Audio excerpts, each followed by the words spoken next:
जोहरहाट में भीषण अग्निकांड की घटना में जिंदा जला दुकान का कर्मचारी। करोड़ों की संपत्ति स्वाहा, कुंडलिया परिवार पर दुखों का टूटा पहाड़। जोरहा में एक के बाद एक बड़ी अग्निकांड की घटना के बीच कल की रात फिर भारी रही। शहर के बीचों बीच देर रात हुई भयावह अग्निकांड की घटना में 3 प्रतिष्ठान और एक आवास पूरी तरह जलकर राख हो गए। वहीं दुर्भाग्य से हादसे में एक व्यक्ति को अपनी जान भी गंवानी पड़ी।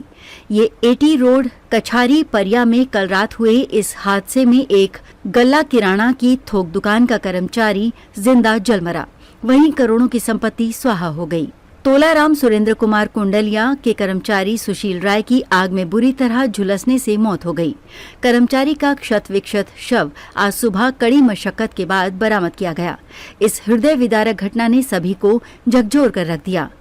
मालूम हो कि कुछ वर्ष पहले एटी रोड स्थित सिंघी स्कूटर कंपनी में लगी भीषण आग में भी 4 लोगों की जान चली गई थी। जानकारी के अनुसार रात लगभग 11:45 पर आग की लपटों को सबसे पहले इलाके के युवा व्यवसायी दीपक कुंडलिया ने देखा। दीपक ने खतरे को भांप घर में सोए माता पिता और पत्नी को जगाया। परिवार के सभी सदस्य सुरक्षित बाहर निकल गए। दीपक ने पार्किंग में रखी अपनी कार को भी बाहर निकाला। इस बीच धीरे धीरे आग की लपटों ने विकराल रूप धारण कर लिया। दीपक ने टीएसके के मालिक धीरज कुंडलिया को फोन कर घटना की खबर दी। धीरज और उनके भाई सुरेंद्र कुंडलिया भी मौके पर पहुंच गए। दोनों आग के विकराल रूप को देखकर बुरी तरह बदहवास थे। प्रतिष्ठान में रखे खाद्य तेल से आग ने भयावह रूप ले लिया। आग की विकराल लपटों ने राजू कुंडलिया की दुकान व भीकम चंद कुंडलिया के मकान को भी अपने आगोश में ले लिया और सभी कुछ स्वाहा हो गया। दीपावली की खुशी देखते ही देखते मातम में बदल गई। घटना की खबर मिलते ही दमकल की गाड़ियां मौके पर पहुंची। पुलिस अधीक्षक श्वेतांक मिश्रा तथा उनके मातहत अधिकारी भी मौके पर पहुंच गए। आग की लपटों के बीच प्रतिष्ठान का कर्मचारी सुशील राय फंसा रह गया। दुकान के पीछे पहले माल पर वो गहरी नींद में सोया था। दुकान मालिक धीरज कुंडलिया उसके मोबाइल पर लगातार फोन कर रहे थे, मगर उसकी तरफ से कोई जवाब नहीं मिल रहा था।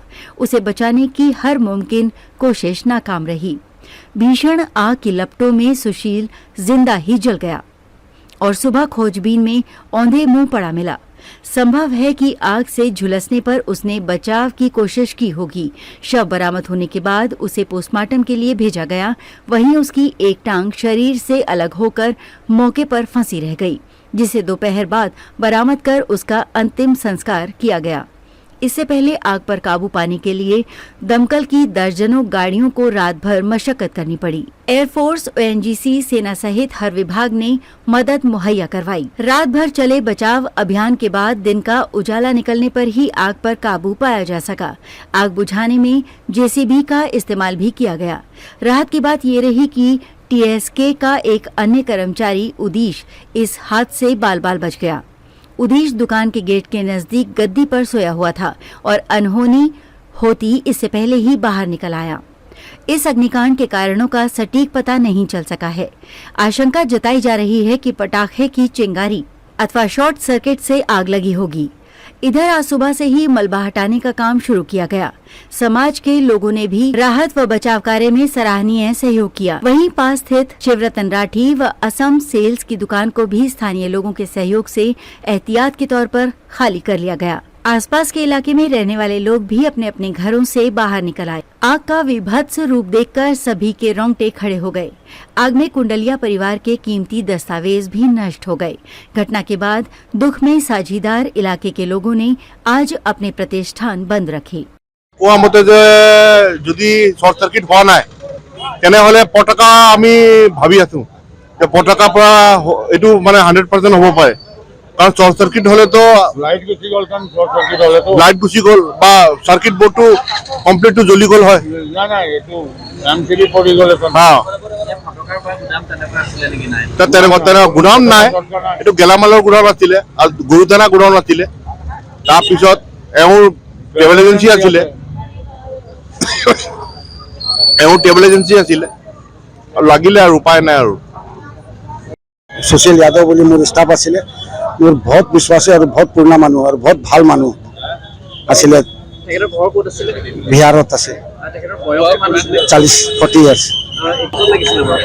নিয়াৰ अबाउट 11 30 to 20 11:30 কিয় পৰা লাগিলে সেইটো ক'ব নোৱাৰো আমাৰ ওচৰৰ দোকানত লাগিছিলে ঘৰৰ পৰা তাৰ পাছত আমাৰ ওচৰত আহি গ'ল জুইটো ক্ষয়ক্ষতি কিমান হৈছে বুলি আপুনি ভাবে হা কিমান লছ লছটো মই ক'বই নোৱাৰো কিহৰ কাৰণে একচুৱেলি ষ্টকৰ মই কোনো চোৱাই নাই সেইকাৰণে ডাঙৰ ভাই যেতিয়াবা কালি যেতিয়া এইটো ঘটনা হৈছে ডাঙৰ ভাইটো একদম বাৰ বাৰ কান্দি আছে এইটো ঘৰতে আছে আৰু তেখেতৰ ইয়াত ঘৰত কোন কোন আছে যোনজন সুনীল যাদৱ এটা চাচা কি শশুৰ কি কয় এইটো জমাই আছে এটা আৰু এটা চাচা চেচেৰা ভাই তেখেতৰ বয়স কিমান হৈছে 40 তাৰ 40-40 তাৰমানে ৰাতি 11:45 মই এখন ড্ৰেছ কোম্পানীলৈ মোৰ ভাইটি নিচিনা 11:45 মোলৈ ফোন কৰিলে যে মই জুই লাগিছে দোকানত তে মই লগে লগে ফায়াৰ চাৰ্ভিচে কল কৰিলোঁ ফায়াৰ চাৰ্ভিচে চাগে কোনোবা ফোন কৰিলোঁ আপোনালোক PCR ক'লোঁ SP ছাৰ ক'লোঁ বাকী আমাৰ চব চাব ক'লোঁ মই নিজেও আহি গ'লোঁ আহি দেখিলোঁ ভয়ংকৰ জুই মানে সাংঘাতিক ধৰণৰ জুই পেলাই কল্পনা কৰিব নোৱাৰি তেতিয়া লগে লগে SP ছাৰে পুনৰ মোক কণ্টেক্ট কৰিলে যে কিমান গাড়ী লাগে মই ইমিডিয়েট কওক ছাৰে ক'লে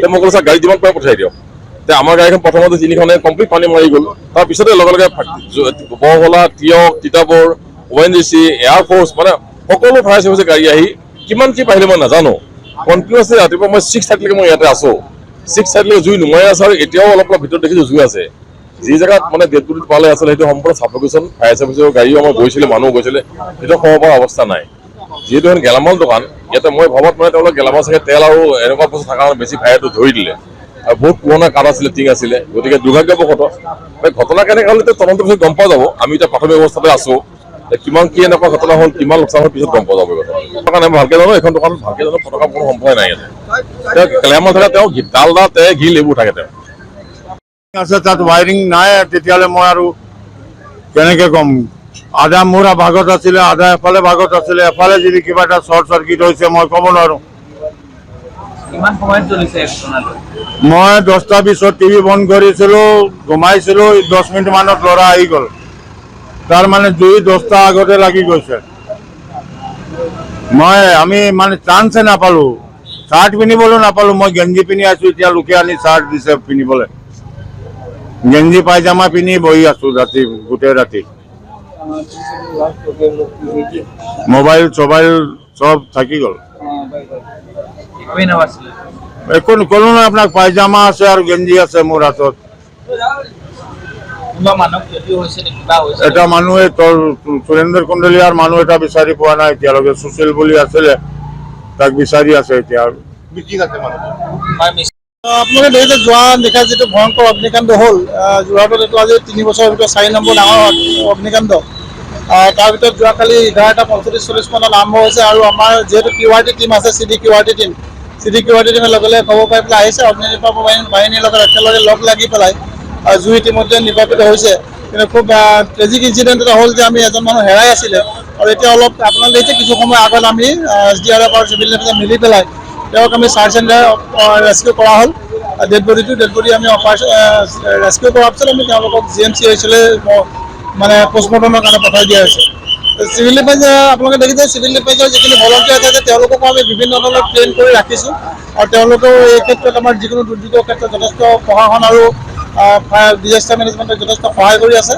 আমাৰ প্ৰায় 40জনমান কেডাৰ এতিয়া ইতিমধ্যে ইয়াত লাগি আছে গতিকে ব্যৱসায় মানুহৰ ভিতৰত কিমান কি আছিলে ইমান ডিটেইলছ পোৱাটো দিগদাৰ তেওঁলোকৰ মনত কিন্তু হ'লেও আপোনাৰ বহু লক্ষাধিক টকাৰ সম্পত্তি নষ্ট হৈছে আৰু যিহেতু ঘৰটো আপোনাৰ পুৰণা মডেলৰ আছিলে কাঠ বাঁহৰ আছিলে কাঠ আৰু টিঙৰ আছিলে সেইকাৰণে গোটেই ঘৰটোৱে বিধ্বংসী হৈ গ'ল আৰু আপোনালোকে দেখিছে কাষতো এটা RCC ঘৰ দুটাও আমাৰ কিছু ক্ষতি হৈছে গতিকে এনেকুৱা ধৰণৰ ঘটনাবিলাক হোৱাত আটাইতকৈ মানে মই বাৰে বাৰে কৈ আছোঁ যে আমাৰ বিজনেছ কমিউনিটিক বা অন্য মানুহখিনিক যে প্ৰশিক্ষণ খুব দৰকাৰ যিহেতু আমি যদি ইনিচিয়েল ষ্টেজতে ফায়াৰটো আমি নুমাব পাৰোঁ প্ৰশিক্ষণ থাকিলে তেতিয়া ইমান বিধ্বংসী অগ্নিকাণ্ডৰ সৃষ্টি নহ'লহেঁতেন